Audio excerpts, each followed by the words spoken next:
Eu sempre estudei em escola pública. O meu pai é professor da UFMG e a minha mãe dona de casa e mexe com as costuras dela. Então eu estudei o primeiro grau numa escola pública que fica dentro da UFMG e o segundo grau eu fiz no Coltec, que é a escola técnica. Depois que eu acabei o segundo grau, aí fui fazer os estágios. Aí eu fiz um primeiro estágio na Uzi Minas, fui morar 6 meses na Uzi Minas, como técnico, estagiário de técnico. Eu fiz instrumentação industrial. E depois aí fiquei lá durante 6 meses, depois eu fui para a Petrobras. Eu fiquei na Petrobras outros 6 meses. E depois que eu acabei esses estágios, e estagiário de técnico, era subir na torre de 100 metros de altura, entrar no alto forno, não sei o que, meter termostato não sei aonde. Depois que acabou o estágio, eu decidi que eu não queria nada daquilo para minha vida, que eu ia fazer administração de empresa. E se eu fosse seguir a carreira, eu deveria ser engenheiro. Aí fiz administração de empresa e durante o curso eu fiz uma opção de estágio na empresa júnior da faculdade. Assim que formei, eu entrei num processo de trainee da Real Seguros. E aí eu era um processo de trainee da diretoria da Real Seguros. Aí fui trainee da Real Seguros num programa de 9 meses aproximadamente. E aí assim que terminou, eu assumi as grandes contas de seguros aqui em Minas Gerais. Era um setor que só tinha eu, então assumi, quer dizer, era chefe de mim mesmo, mas era o único responsável, era a única pessoa de grandes contas aqui em Minas. E aí o negócio foi tudo certo, e o negócio foi caminhando, e a coisa foi andando, eu estava super bem, só que eu não estava feliz. Falei, eu não quero isso, eu quero empreender. Então fiquei lá 3 anos e 8 meses, eu participei da fusão do ABN com a Real, vi como é que quando uma grande empresa, uma multinacional compra uma empresa brasileira, então enfim, participei de todo aquele negócio, ao final do processo e falei, poxa, eu não quero isso para minha vida, eu quero empreender. E eu falei, eu tenho que aproveitar agora, que eu sou novo. Na época eu tinha 25 anos, ainda não casei. Moro na casa dos meus pais de fome. Não tem grana, mas de fome e no tempo eu não fico. E aí eu montei a corretora de seguros, que começou em casa. E na casa dos meus pais. Então numa sala de 15 metros quadrados, tinha essa corretora de seguros. Éramos eu e o meu irmão. Meu irmão trabalhava numa loja de roupa no Barro Preto e se juntou. E nós nos juntamos para trabalhar para fazer a Mundiale, já se chamava Mundiale na época. Então, apesar de nós trabalharmos em casa, naquele primeiro momento, e de bermuda e de chinelo, né, a gente já era na vanguarda, né?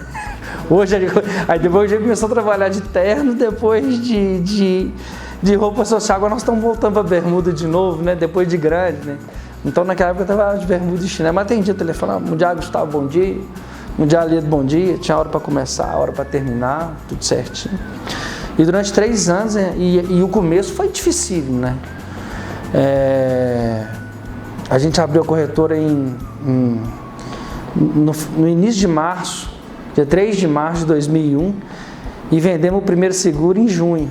Eu estava desesperado, eu falei, meu Deus do céu, é isso, como é que é difícil o negócio. E o segundo seguro foi em julho, enfim, o negócio começou a caminhar devagar e tal, e começou a crescer. E durante 3 anos a empresa foi lá na casa dos meus pais, apenas eu e o meu irmão. Depois de 3 anos a gente já tinha...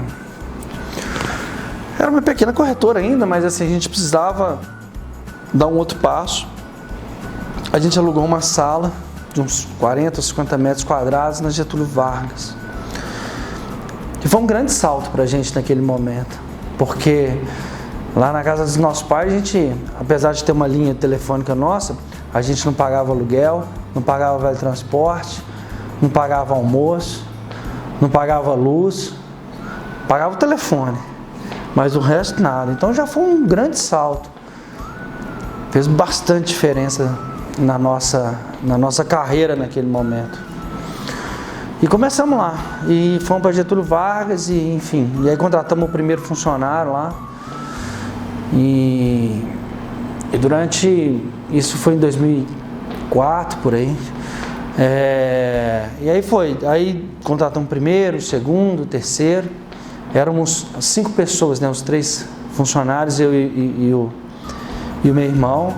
Então, quando nós estávamos na Getúlio Vargas, naquela época eu era o financeiro, era o boy, protocolava proposta na seguradora, negociava com a seguradora, negociava com o cliente, e meu irmão lá atrás matando os clientes, fazendo proposta, etc. Então fazia de tudo, financeiro, etc. Até que, e como a origem era o middle market, a gente tinha grandes empresas com decisão local, que eram empresas regionais, grandes empresas regionais, que eram os nossos clientes. Então a gente tinha poucas grandes empresas regionais, mas que representavam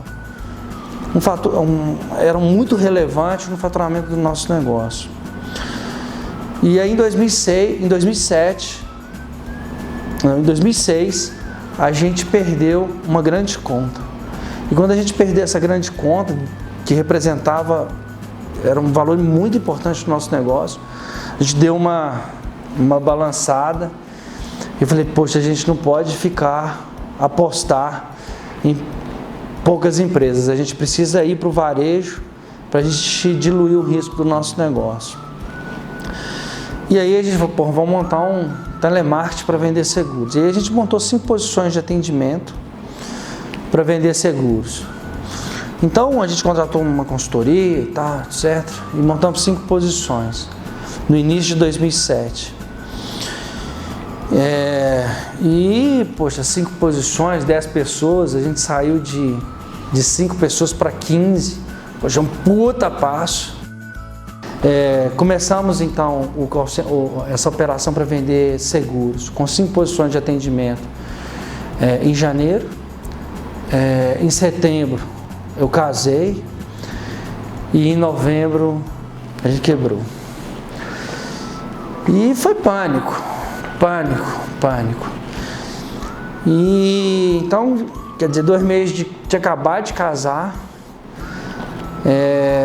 não tinha onde morar, a gente teve uma festa de casamento e uma lua de mel, porque minha mulher é muito organizada. 24 meses antes de casar, a gente já tinha começado a preparar e a pagar a festa, de maneira que chegou nos dias do casamento, não tinha jeito de cancelar mais nada, e estava quase tudo pago. Então quando a gente voltou da lua de mel, falei assim, Jana, as coisas não estão indo bem e tal, e ela falou, porra, então nós vamos ter que dar um jeito, vamos morar lá na casa dos seus pais durante algum tempo. E foi uma época dificílima, porque eu sempre achava, né, que tinha sido que era um puta profissional, que era foda, que era isso e que aquilo, porque eu tinha me dado muito bem profissionalmente muito cedo. E de repente eu tinha acabado de casar e ia ter que morar na casa dos meus pais, né? E tudo deu errado e tal, aquele negócio todo. Aí pus o rabo entre as pernas e fui lá falar com a minha família. Falei assim, as coisas não aconteceram da forma como eu imaginava. E eu vou precisar de ficar um tempo aqui com a minha mulher. E aí a minha mãe e meu pai deram um sermão, né? Sermão de pai, duro. E falaram, mas disseram, vamos ajeitar aqui a casa, vamos ver como é que nós vamos fazer, vamos adaptar a rotina da casa para a gente ter uma outra pessoa aqui dentro, E vocês vão ser muito bem-vindos aqui. Vão ter um teto e vão ter comida. Agora, e você vai ficar o tempo que vocês precisarem. Vocês me falar que é 2 mil, o tempo que vocês precisarem. Agora, dinheiro para te ajudar, não tem. É problema seu, você se vira e resolve sua vida. E aí vai, pô, pelo menos na rua eu não vou ficar. E de fome eu não vou morrer. Aí peguei minha mulher, né? Zona Sul.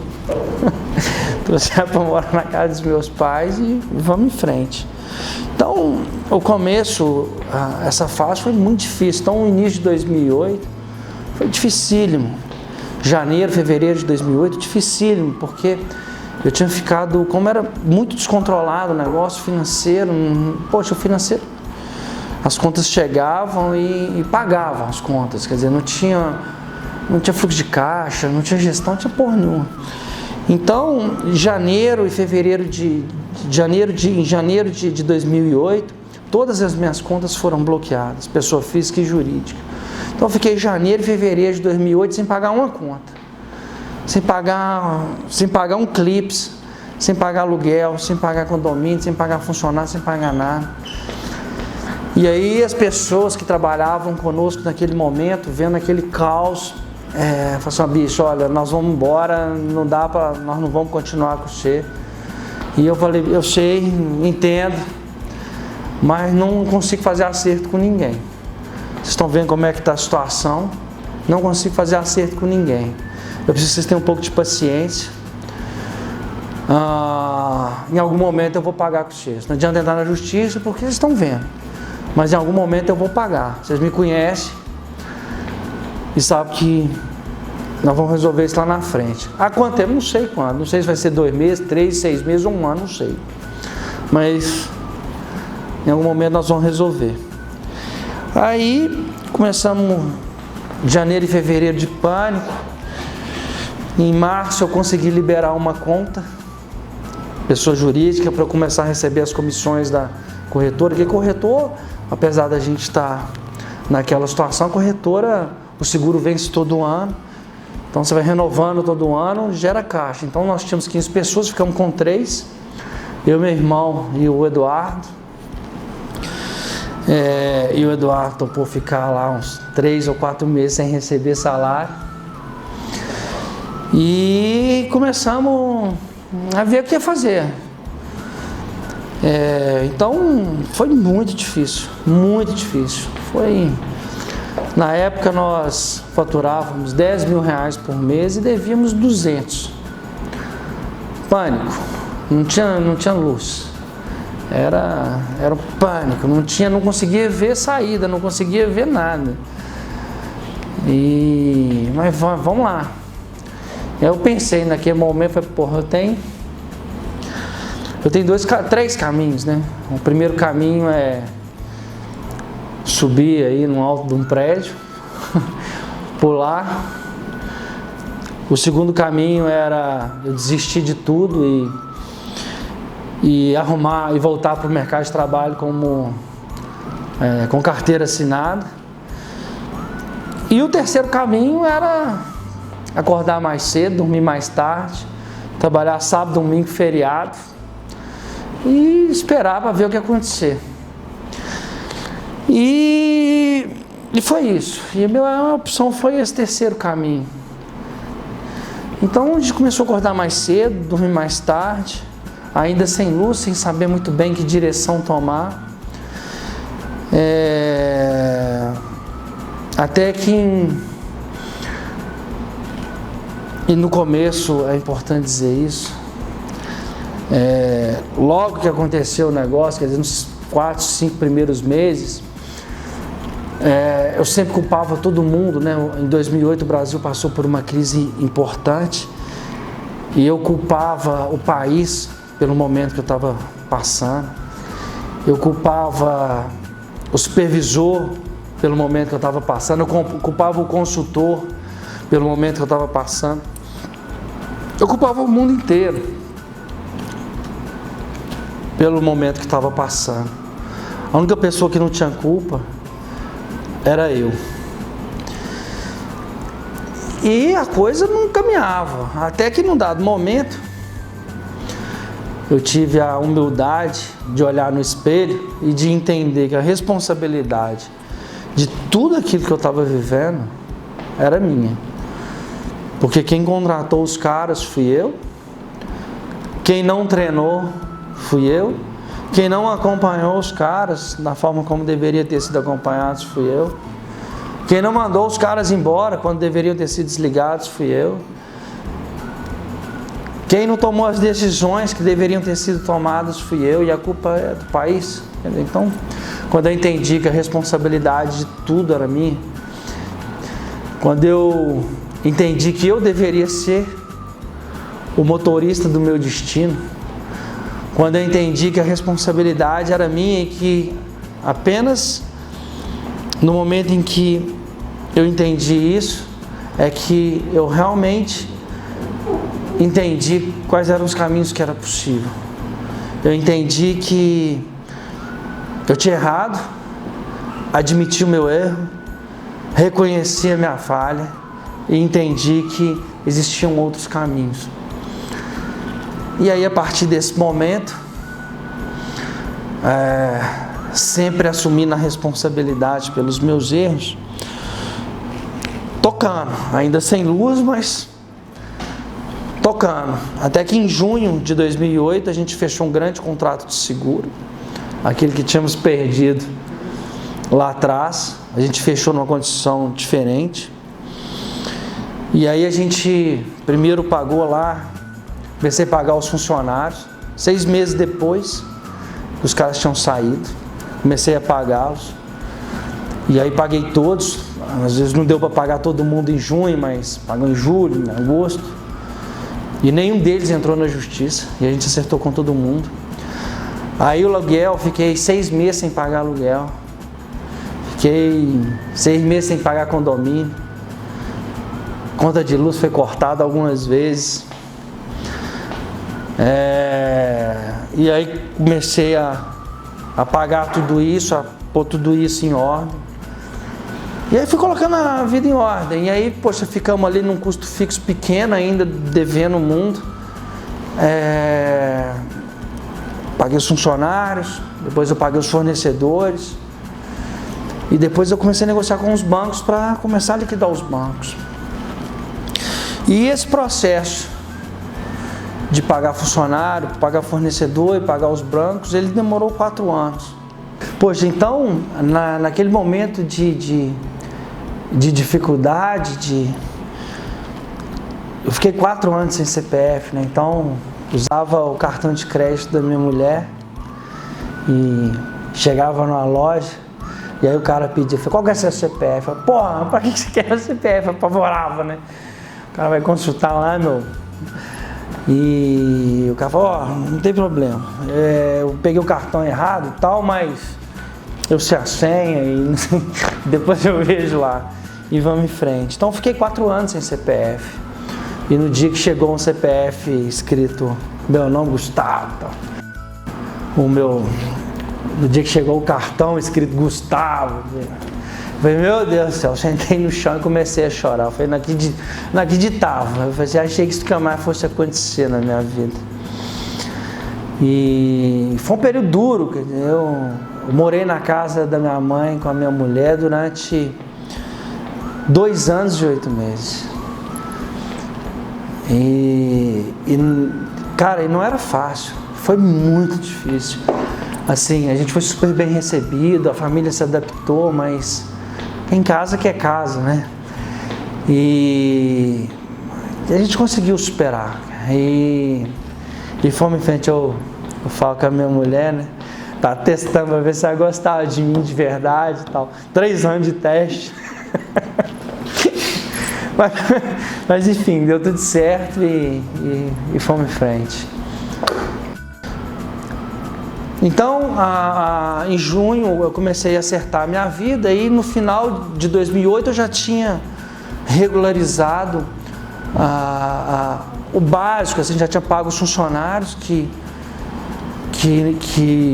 tinham saído sem acerto, já tinha conseguido pagar uma parte dos fornecedores que eu estava devendo, aluguel, 6 meses sem pagar e tudo. Então eu tinha 5 meses, então eu tinha 5 posições de atendimento, eu já tinha 5 posições de atendimento, eu falei, por que eu vou fazer com isso? Aí surgiu a oportunidade de vender o mini modem 3G da Claro. A Claro tinha acabado de abrir um canal que se chamava DIC, que era distribuidor de internet, Claro. E aí eu falei, porra, isso é a chance da minha vida. Agarrei aquele negócio ali e aí eu comecei a vender o mini modem. Então eram 2 agentes e eu era supervisor desses 2 agentes, vendendo o mini modem 3G. Então, no começo, poxa, ligava no dedo, no telelista, e logo, como eu estava muito presente, entendendo o negócio, logo eu entendi que quem comprava o mini modem eram as regiões que não tinha internet cabeada. Então, eu pegava o telelista e olhava lá, pegava a rua do telelista e ligava assim, ó, aí tem net? Aí tem Velox? Não tem. Falei, gente, vamos ligar lá na rua tal. Blá, e ligava na rua. Aí comprei um mapa da região metropolitana de BH, nós só vendíamos aqui em BH. Porra, aí vendi na região metropolitana em BH inteiro o negócio. Aí o cara foi de... Então, enfim, no primeiro mês a gente vendeu, fez 15 vendas, no segundo mês fez 18, no terceiro 25, aí o negócio começou a crescer e o negócio começou a tomar o ritmo de 2 caras, a gente foi para 4, para 6, para 8, para 20. Para 50, e aí alugava a sala do lado, a sala do outro, e aí dobrava o turno, e aí na sala de 30 metros, de 25 metros quadrados, trabalhava 30 pessoas, e o pau quebrando, e gente para tu quanto é lado, aquele negócio todo. E aí o negócio começou a acontecer, e a corretora, paralelo, continuou também, começando a recuperar uma corretora. Até que em 2011, eu já tinha pago quase tudo, minha vida estava quase toda certa, faltava pagar um ou outro banco, a gente estava acabando de negociar, e a gente já tinha umas 60 pessoas na empresa. Só que numa estrutura assim super arcaica, fui passando no meio do corredor, poxa, financeiro era só eu, RH era eu, DP era eu e o contador ainda era boy, ainda negociava com o cliente, era supervisor, era coordenador, era planejamento. Na verdade, na época nem planejamento, não sabia nem o que era planejamento, eu nem tinha ouvido falar de planejamento, era na raça pura. Mas eu sabia que eu precisava dar um outro passo. Eu precisava dar um outro passo, porque se a gente continuasse daquele jeito, a gente não ia ter vida longa. Era muita raça, a gente precisava dar uma afinada na estrutura, a gente precisava pôr técnica, a gente precisava profissionalizar o negócio. Era muita vontade e pouca técnica. E a gente precisava continuar com a mesma vontade e técnica. Então nós precisávamos dar uma nova tacada. Quer dizer, a gente estava num conforto relativo, mas eu entendia que se nós continuássemos daquela forma, a gente não ia ter vida longa. A gente precisava dar um outro passo, a gente precisava profissionalizar. Então, em 2009, quando a gente começou a mundiar essa segunda empresa, o call center, né? 2 pessoas, né? O televendas. A gente montei a empresa em nome da minha mãe e da minha mulher, porque o meu nome estava ferrado e não estava, enfim. E aí eu falei com ela, falei assim, olha gente, a gente vai precisar de dar uma tacada agora, para que a gente dê um novo passo, para que a gente consiga avançar. A gente precisa desse passo, a gente precisa ficar mais profissional. E aí a minha mãe falou, beleza, vamos lá. Eu falei, pois é, mas a empresa está no nome de vocês duas e eu vou precisar pegar 1,5 milhão emprestado E vocês vão ter que assinar. E vocês vão ser... A empresa está no nome de vocês e vocês vão assinar no aval. O quê? E aí meu casamento quase acabou de novo. Mas enfim, elas... Beleza, a gente confia no você, vai lá, vão assinar um papel. Mas e se der errado? Ah, se der errado a gente está perdido. A minha mulher estava grávida do meu primeiro filho. Se der errado, nem o Pedro vai conseguir pagar. Agora, se der certo, a gente tem chance de nunca mais passar pelo que a gente passou na vida. E eu acho que vai dar certo. Acho mesmo que vai dar certo. Vou assinar o papel e vamos em frente. E aí a gente construiu. Então, eu já tinha juntado 500 mil, peguei meu 1,5 milhão emprestado e construí uma Praça 7. E aí quando a gente construiu a Praça 7, puxa, um lugar lindo, no meio da Praça 7, mas um lugar, fizemos um site maravilhoso, 160 PAs e tal, e poxa, lindíssimo. E aí foi, porra, agora estamos prontos. E aí no começo nós ocupávamos as mesmas 60 pessoas naquele lugar que cabiam 360, 400 pessoas. E aí, no começo, poxa, foi difícil. Aí daí a pouco eu falei, porra, cara, agora nós precisamos encher esse negócio aqui. Aí, veio uma diretora da Claro aqui em BH,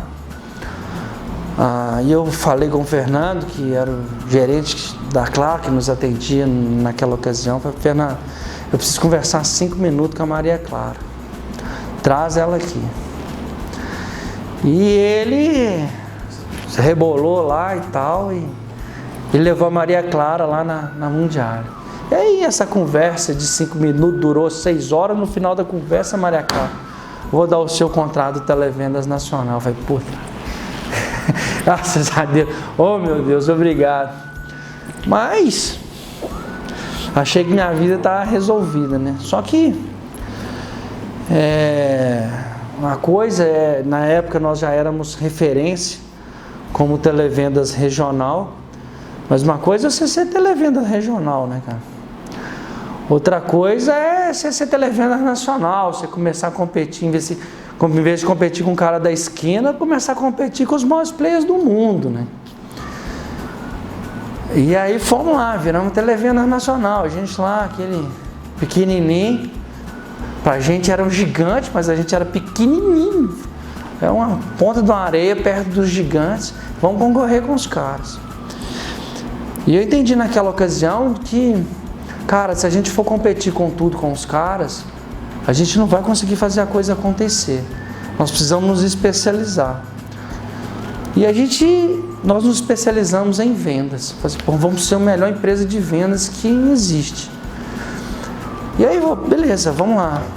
E aí, daqui a pouco, o contrato do Televendas Nacional ainda entre a gente, e a gente começar a operar o contrato. Foi um período de quase 8 meses, porque, enfim, tanto de gente assinar contrato, instalar link, estrutura, não sei o que lá mais e tal, 8 meses. E nesse meio tempo, quase que a gente quebrou de novo.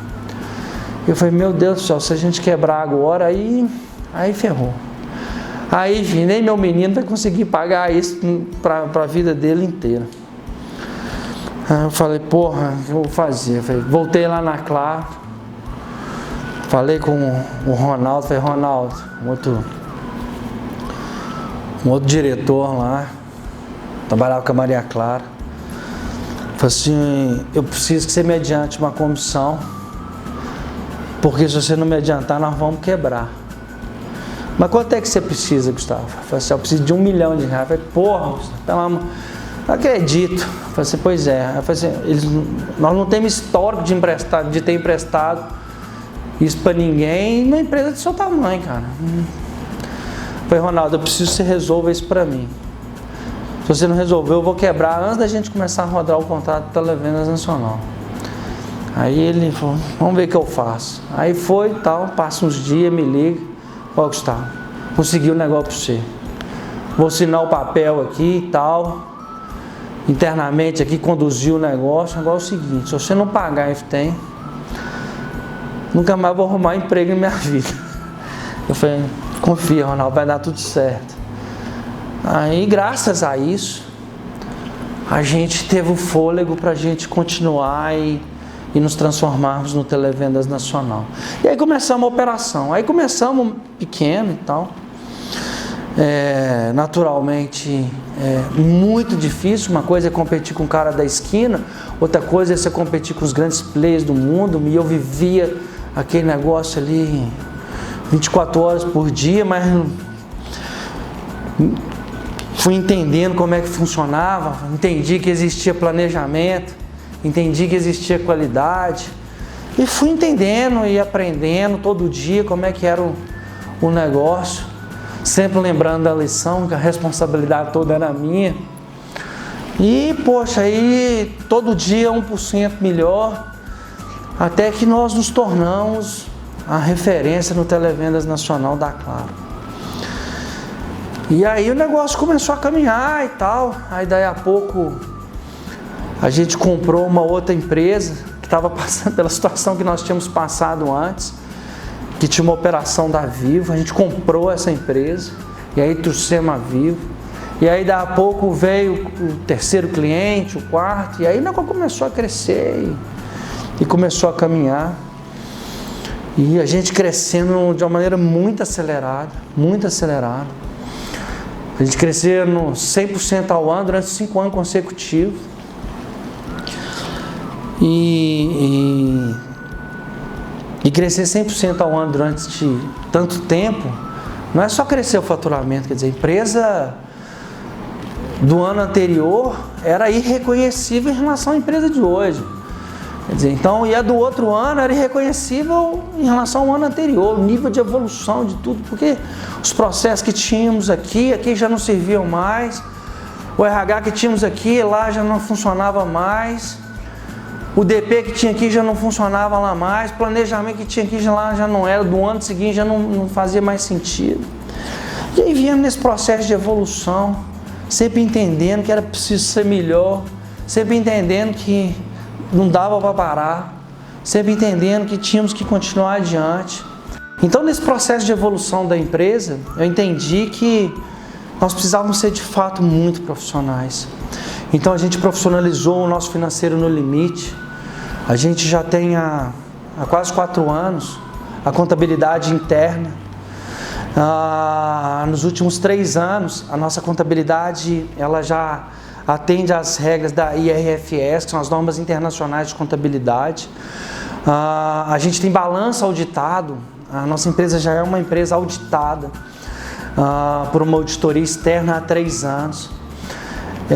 A gente tem um programa de ética e integridade muito robusto. Então a gente mapeou todos os riscos da nossa organização, entendemos quais são esses riscos, classificamos os riscos e montamos plano de ação para todos esses riscos. E fruto desse trabalho de governança e compliance, a gente teve inúmeras iniciativas, como o programa de ética e integridade da nossa organização. Hoje a gente tem política de ética e integridade para todas as áreas, para o RH, para a área comercial, para a área financeira, para operações, enfim, para toda a organização, para o relacionamento com o ente público. A gente montou uma ouvidoria, e a ouvidoria é um canal para todas as pessoas que trabalham conosco. Hoje somos 2.000 pessoas, hoje eu não consigo mais ouvir todo mundo individualmente, mas eu preciso permitir, eu preciso que essas pessoas tenham voz aqui dentro da organização e que façam críticas, que façam sugestões e que façam denúncia das coisas que elas entenderem que não está legal. Então a gente tem um programa de ouvidoria ligado a esse programa de ética e integridade. Nosso próximo passo agora é montar um conselho. Então a gente já está estruturando e vamos montar um conselho consultivo. A gente já é uma holding, a gente já é uma SA de capital fechado. Então o próximo passo agora é o conselho consultivo e vamos trazer gente muito experiente, com muita estrada, para nos ajudar a alcançarmos caminhos ainda mais robustos. Nesse processo de evolução, a empresa voando, eu entendi que precisávamos dar um novo passo. Eu entendi que a gente estava voando naquele momento, mas que se a gente não desse um passo naquele momento, enquanto a gente estava voando, muito capitalizado, a gente ia passar aperto lá na frente. E aí a gente começou a investir de uma maneira muito forte em tecnologia. Muito forte. Então, no primeiro momento, a gente montou o nosso próprio workforce de vendas. A gente não encontrava nada no mercado que pudesse nos atender, que não pudesse atender nas soluções que precisávamos, que não pudesse atender na velocidade que precisávamos. A gente montou internamente esse workforce que começou de uma maneira muito tímida e que foi ganhando força e que hoje hoje é um negócio bruto, né? Um negócio super robusto e aí começamos a investir, entendemos naquele momento que nós não podíamos ser mais televendas, que precisávamos dar um novo passo, que precisávamos nos tornar uma empresa de vendas não presenciais e que o telefone deveria ser apenas um dos nossos canais de vendas. E aí começamos a investir junto com esse workforce que funciona como um hub. A gente começou a desenvolver outras tecnologias, apostando cada vez mais na área de tecnologia. E aí começamos a desenvolver, montamos um time de data science e começamos a trabalhar com inteligência artificial. Montamos um time de chat e começamos a desenvolver chatbots. Montamos um time de marketing digital e começamos a desenvolver LPs e começamos a fazer mídia digital e por aí vai. E aí o negócio começou a evoluir de uma forma incrível, trabalhando com todos esses canais de vendas, entendendo que era preciso evoluir. E já estamos nesse momento entendendo qual é o nosso próximo passo. E já sabemos o próximo passo, que a gente sabe que hoje a gente está bem, a gente entendeu o caminho, graças a Deus lá atrás a gente teve essa percepção, hoje a gente vê que o mercado de televendas ele vem passando por um momento difícil, com um regulatório super duro, com os clientes cada vez mais digitais, mas a gente já está na crista da onda de novo, por conta desse novo modelo. E agora já estamos pensando qual é o próximo passo, qual é a próxima tacada, porque qual é a próxima coisa que a gente tem que dominar. E já sabemos. E estamos apostando forte nisso já de novo, para quando virar commodity, isso que a gente está fazendo, em algum momento isso vai virar, que a gente tenha um completo domínio desse novo passo. É isso.